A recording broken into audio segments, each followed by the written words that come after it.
আচ্ছা, আজকে ইতিহাসের 84 পেজের এসএকিউ এবং 2 নম্বরের প্রশ্নগুলো তোমাদের উত্তর করে দেবো। এমসিকিউগুলো উত্তর করে দেওয়া আছে, ওগুলো তোমরা দেখে নেবে। প্রথম প্রশ্ন, জওহরলাল নেহরু তার মেয়ে ইন্দিরা গান্ধীকে যে চিঠিগুলি লিখেছিলেন তা কোন প্রেস থেকে পুস্তক আকারে প্রকাশিত হয়? এলাহাবাদ ল জার্নাল প্রেস। ভারত সভার সম্পাদক কে ছিলেন? ভারত সভার সম্পাদক ছিলেন আনন্দমোহন বসু। কলকাতা বিশ্ববিদ্যালয়কে গোলদিঘির গোলামখানা কে বলেছিলেন? ব্রহ্মবান্ধব উপাধ্যায়। ভারতে প্রথম মে দিবস কার নেতৃত্বে পালিত হয়? সিঙ্গারভেলু চেট্টিয়ারের নেতৃত্বে 1923 খ্রিস্টাব্দের 1 মে। কলকাতা বিশ্ববিদ্যালয়ের প্রথম মুসলিম স্নাতক ছিলেন রহিম খান। এটা মিথ্যা, এটা হবে দিলওয়ার হোসেন। 1857 গ্রন্থের লেখক রমেশচন্দ্র মজুমদার। এটাও মিথ্যা, এটা হবে সুরেন্দ্রনাথ সেন। অসহযোগ আন্দোলনের সময় মেবারে মতিলাল তেজওয়াতের নেতৃত্বে ভিল কৃষকরা আন্দোলনে সামিল হয়েছিল। এটা সত্য। কল্পনা দত্ত নারী কর্মমন্দির প্রতিষ্ঠা করেন। এটা মিথ্যা, এটা হবে উর্মিলা দেবী। এবারে ম্যাচ রয়েছে। লর্ড ডাফরিন হবে গোয়েন্দা বিভাগের প্রধান ছিলেন। কলকাতা ইঞ্জিনিয়ারিং কলেজ হবে 1856 খ্রিস্টাব্দ। পটলডাঙ্গা একাডেমি মানে হেয়ার স্কুল, এটা হবে 1818। অশ্বিনী কুমার দত্ত, এটা হবে স্বদেশ বান্ধব সমিতি। ম্যাপ আছে কোল বিদ্রোহের এলাকা, এটা বিহারের মধ্যে একটা জায়গায় হবে। নীল বিদ্রোহের কেন্দ্র, এটা আছে বারাসাত, পশ্চিমবঙ্গের 24 পরগনা নিচের দিকটায় হবে। মহাবিদ্রোহের কেন্দ্র দিল্লির ডান দিকটা অযোধ্যা। দেশীয় রাজ্য জুনাগড় গুজরাটের নিচের অংশটা হবে। এর বিবৃতি ব্যাখ্যা আছে। শ্রীরামকৃষ্ণদেব সর্বধর্ম সমন্বয়ের মূর্ত প্রতীক। এর ব্যাখ্যা 3। তিনি মনে করতেন বাহ্যিক প্রভেদ সত্ত্বেও সর্বধর্মের মূলগত ঐক্য বর্তমান। এরপর আছে বিবৃতি, 19বিংশ শতাব্দীর দ্বিতীয়ার্ধে নীল চাষ বন্ধ হয়ে যায়। এর ব্যাখ্যা হবে ইউরোপে কৃত্রিম নীল আবিষ্কার। 2.5.3 বঙ্গভঙ্গ বিরোধী আন্দোলনে বাংলার কৃষকরা যোগদান করেনি। এর কারণ ছিল আন্দোলনের নেতৃবৃন্দ কৃষক স্বার্থ সম্পর্কে উদাসীন ছিলেন। এরপর আছে 2.5.4 সরোজিনী নাইডু ভারতের নাইটেঙ্গেল নামে পরিচিত ছিলেন। এর ব্যাখ্যা হবে যে তিনি সুন্দর কবিতা আবৃত্তি করতে পারতেন, সেই কারণে তিনি পরিচিত ছিলেন। এবার 2 নম্বরের প্রশ্নগুলো আসছি। আধুনিক ইতিহাস চর্চায় নাটকের গুরুত্ব। নাটক হচ্ছে আধুনিক ভারতের ইতিহাসে শিল্পচর্চার ইতিহাসের একটা গুরুত্বপূর্ণ অঙ্গ। এছাড়াও বিভিন্ন নাটকের মাধ্যমে জাতীয়তাবাদের প্রসার ঘটেছিল, তৎকালীন সমাজ ব্যবস্থাকে তুলে ধরা হয়েছিল, এগুলোই হবে। এবার হচ্ছে ব্রিটিশ সরকার কেন সোমপ্রকাশ পত্রিকা বন্ধ করে দেয়? না, দেশীয় ভাষা সংবাদপত্র আইনে সোমপ্রকাশ পত্রিকাকে বন্ধ করে দেওয়া হয়, কারণ এখানে বিভিন্ন ধরনের ব্রিটিশ বিরোধী লেখা ছাপা হতো এবং এর যে সম্পাদক দ্বারকানাথ বিদ্যাভূষণ, তিনি ব্রিটিশদের নির্দেশ অমান্য করে তিনি মুচলেখা দেননি, সেই কারণে এই পত্রিকা বন্ধ করে দেওয়া হয়। আধুনিক ভারতে পাশ্চাত্য শিক্ষা বিস্তারের ক্ষেত্রে এটা ভুল আছে, 1949 হবে না, 1849 খ্রিস্টাব্দ কেন স্মরণীয়? কারণ এই বছর প্রথম ভারতবর্ষের বালিকা বিদ্যালয়, হিন্দু বালিকা বিদ্যালয় প্রতিষ্ঠিত হয়েছিল, সেই কারণে এই বছরটি স্মরণীয়।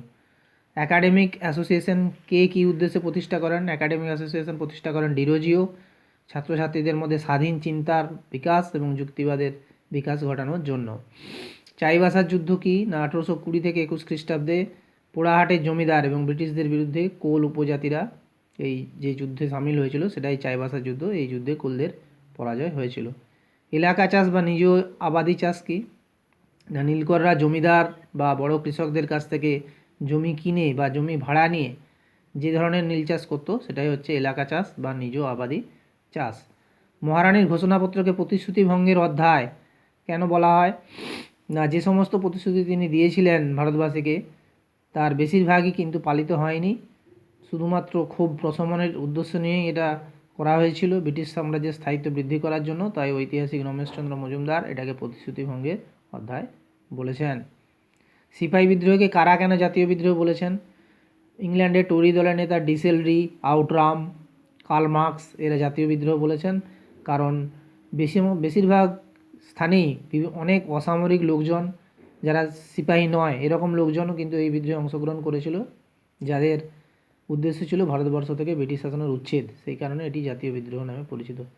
এরপর আছে জাইলোগ্রাফি পদ্ধতি ও লাইনোটাইপ। জাইলোগ্রাফি হচ্ছে উন্নত মানের ছাপার কৌশল, যাতে করে ছাপা আরও ভালো হয়, উন্নত মানের হয়। আর লাইনোটাইপ লাইন বাই লাইন ছাপা, সেটাই হচ্ছে লাইনোটাইপ, যেটা সুরেশচন্দ্র মজুমদার 1935 খ্রিস্টাব্দে তৈরি করেছিলেন। কবে কী উদ্দেশ্যে টেগোর অ্যান্ড কোম্পানি প্রতিষ্ঠিত হয়?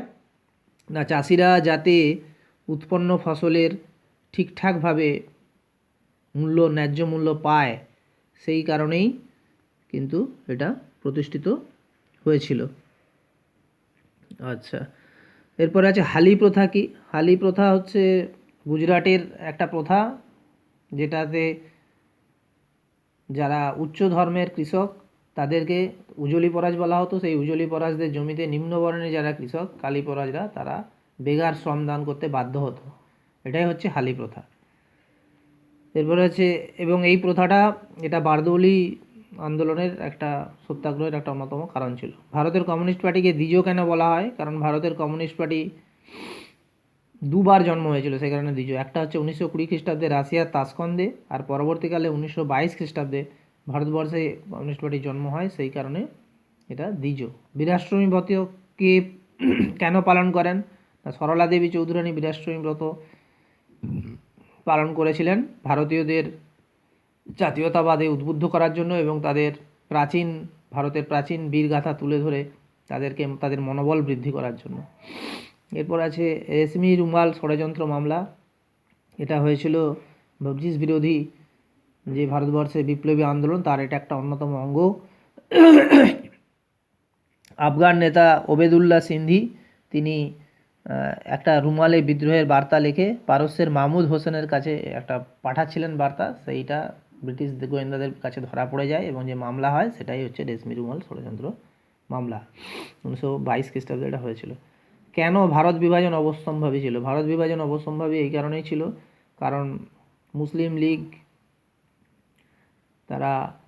তাদের যে পৃথক রাষ্ট্র পাকিস্তানের দাবিতে অনড় ছিল, এবং সেই কারণে তারা ডাইরেক্ট অ্যাকশন বা প্রত্যক্ষ সংগ্রামের ডাক দিয়েছিল 1946 খ্রিস্টাব্দে 16ই আগস্ট। বহু মানুষ এতে প্রাণ হারায় এই দাঙ্গাতে। সেই কারণে ব্রিটিশ সরকার মনে করেছিল যে ভারত বিভাগ করা ছাড়া ভারতে আর কোনো শান্তি আনার আর কোনো উপায় নেই, সেই কারণে তারা ভারত বিভাজন করেছিল। এবং এটাতে একটা ব্রিটিশদের গোপন অভিসন্ধিও ছিল, যাতে ভারতের ঐক্য বিনষ্ট হয়ে যায়। আচ্ছা, দেশীয় রাজ্যগুলো ভারতভুক্তি দলিলে স্বাক্ষর করেছিল কেন?